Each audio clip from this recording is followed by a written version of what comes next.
Nous sommes très heureux de vous retrouver sur Medi 1. Bienvenue dans l'invité de la rédaction. Les ressources humaines jouent un rôle extrêmement important dans le développement socio-économique. En Afrique, ce domaine connaît une croissance significative ces dernières années. Avec notre expert du jour, nous verrons les enjeux de la formation d'une ressource humaine de qualité pour le développement du continent. Nous recevons M. Siaka Coulibaly sur notre plateau. Bienvenue sur le plateau de Medi 1. Merci. Vous êtes le directeur des ressources humaines. Avec vous, nous allons parler de l'importance de former une ressource humaine de qualité à qui revient la responsabilité. Quel est donc l'impact de la formation de cette ressource humaine de qualité sur les entreprises, sur le développement de l'Afrique? Alors, première question, on parle de plus en plus de la diaspora. On a des Africains, on a des Ivoiriens, des personnes qui partent de leur continent pour aller apprendre ailleurs. Et ces personnes, parmi ces personnes, il y a d'autres qui reviennent pour apporter leur contribution au développement de leur nation. Quelle est l'importance de revenir chez soi pour apporter sa pierre à l'édifice? Alors, merci à Medi 1. Très bien. Il est important, après une formation, de revenir chez soi pour aider son continent, son pays à aller de l'avant. Beaucoup disent que les conditions, parfois, ne sont pas meilleures ici, donc on préfère rester. Les conditions ne sont pas meilleures, mais qui devrait réunir les conditions? Certains disent c'est le gouvernement, c'est l'État, alors que pas toujours. L'État, c'est qui? C'est nous. Oui. Comme le disait quelqu'un, un État développé, Oui. c'est des personnes développées.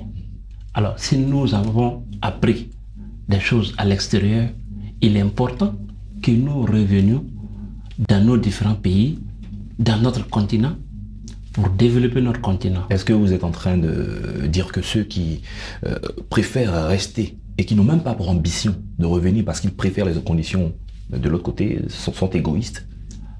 C'est leur choix. Okay. Mais en ce qui me concerne, je crois en la formation, oui. Je crois à mon continent, je crois à mon pays. Très bien. Alors, à qui revient la responsabilité de former des ressources humaines de qualité dans un pays? La formation est capitale, oui. Très importante. À ce moment donné, il revient à tous de se former. Il peut avoir des auto-formations. Okay. Il peut avoir des formations initiées par l'entreprise. Ouais. Il peut avoir des formations entreprises par l'État. Oui. Dans lequel nous vivons. D'accord. Parlons de l'État. Souvent, les entreprises estiment que les formations qui sortent des universités, souvent sont aux antipodes des besoins des entreprises. On parle d'inadéquation entre l'emploi et la formation. Alors, oui, allez-y. Et c'est pourquoi il est important que le secteur privé et le secteur public puissent collaborer pour donner des orientations qui aboutiront à des formations de qualité. On parle de partenariat public-privé. Merci. Alors, cela est capital, d'autant que le développement d'un pays repose sur les PME. Alors, pour qu'une PME soit attractive, concurrente, il nous faut un capital humain formé. D'accord. À l'attention de ceux qui sont étudiants, encore sur les bancs, qui vont être les futurs travailleurs. Alors, issus de leur cursus scolaire simplement, ils n'ont souvent pas les réalités des entreprises. Aujourd'hui, on parle d'entrepreneuriat. Alors, comment est-ce qu'ils doivent percevoir la question de la formation de qualité? Doivent-ils se réorienter? Doivent-ils poursuivre leur cursus et attendre en fonction des opportunités pour voir s'il faut changer, encore se former? Comment ils doivent percevoir cela? Alors, pour ma part, il doit y avoir adéquation entre la formation éducative et le monde réel. Et c'est pourquoi il est important pour nous, continent africain, qui aspirent à être développés, que nous mettons tout afin que ceux de l'école et ceux de l'entreprise puissent communier, qu'il y ait des frottements afin qu'ils comprennent les réalités sur le terrain, afin de sortir des produits de qualité en termes de capital humain. D'accord, souvent il y a des débats que l'on fait entre les littéraires et les scientifiques. Souvent on met plus en avant les scientifiques, on estime qu'on veut la recherche, on veut l'innovation. Et souvent les littéraires sont souvent un peu marginalisés. On a besoin de toutes les compétences en principe pour le développement d'une nation.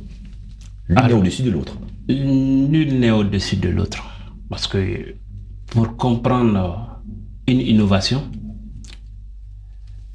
la technique, elle est rédigée en littérature. Bien sûr, donc vous comprenez avec moi qu'il n'y a rien à négliger. Tout est capital pour nous. Très bien. Alors, parlons maintenant de l'importance d'une ressource humaine de qualité au sein d'une entreprise. Vous qui en avez l'expérience, qui avez aussi l'expérience je vais dire, des autres pays et qui êtes revenu pour mettre votre expérience au service de votre pays. Quand une ressource humaine est de qualité au sein d'une entreprise, quels sont les résultats attendus et visibles? Les résultats sont notoires. Les résultats sont visibles. Quand on a un capital humain développé, formé. Alors, tout à l'heure, vous allez voir une croissance en termes de chiffre d'affaires de l'entreprise ou de l'organisation grimper. Et le chiffre d'affaires grimpe, le bénéfice de l'entreprise va grimper et il va avoir à ce moment donné un réagissement sur au plan social. S'il y a une politique sociale dans l'organisation, dans cette entreprise, il va avoir un réagissement afin que chacun puisse profiter. D'accord. Le directeur des ressources humaines au sein d'une entreprise, quelles sont ses fonctions clés? Parce que souvent les travailleurs, ils travaillent beaucoup, on voit que les chiffres d'affaires grimpent, là, il y a une forte croissance, mais parfois on se plaint des conditions de vie et de travail. C'est pourquoi une des fonctions du directeur des ressources humaines, c'est du social. Plus il y a des bénéfices dégagés, plus il doit avoir des répartitions de façon sociale en termes de primes d'encouragement, en termes de plusieurs primes afin de mettre le personnel, de rassurer le personnel et de maintenir les talentueux. D'accord. Parlons également du droit des travailleurs. Parfois, ils se retrouvent en fédération, en association, en syndicat pour réclamer souvent une avancée, pour faire des propositions à l'entreprise. Quelle est l'importance de se mettre ensemble au sein d'une entreprise pour parler d'une même voix? Comment est-ce que cela peut rejaillir sur la performance aussi des travailleurs? Alors, je dois dire ici que tout regroupement, parler d'une même voix est un élément essentiel pour l'avancement de chaque groupe. Donc, se regrouper en syndicat, se regrouper en association est un facteur de croissance. Alors que dans certaines entreprises, certains chefs d'entreprise n'aiment pas les regroupements, n'aiment pas quand on se met ensemble. Oh, j'en doute fort, parce que aujourd'hui, qu'est-ce que j'allais dire, diviser pour mieux régner est une stratégie qui est vraiment qui ne fait plus avancer une équipe. Donc, on préfère être ensemble et il y a des bonnes germes, de bonnes graines qui font germer les autres. D'accord, très bien. La dernière question, comment est-ce que nos États africains, ou dans quel secteur, en ce moment précis, quand on parle du travail des jeunes, l'emploi des jeunes, nos États devraient investir, et de laquelle des manières, pour que les ressources humaines mises à la disposition des entreprises soient de plus en plus de qualité pour booster effectivement la croissance du continent africain? Alors, nos États devront investir beaucoup dans la formation. Très bien. À tous les niveaux. Que ce soit dans le secteur industriel, commerce, et j'en passe.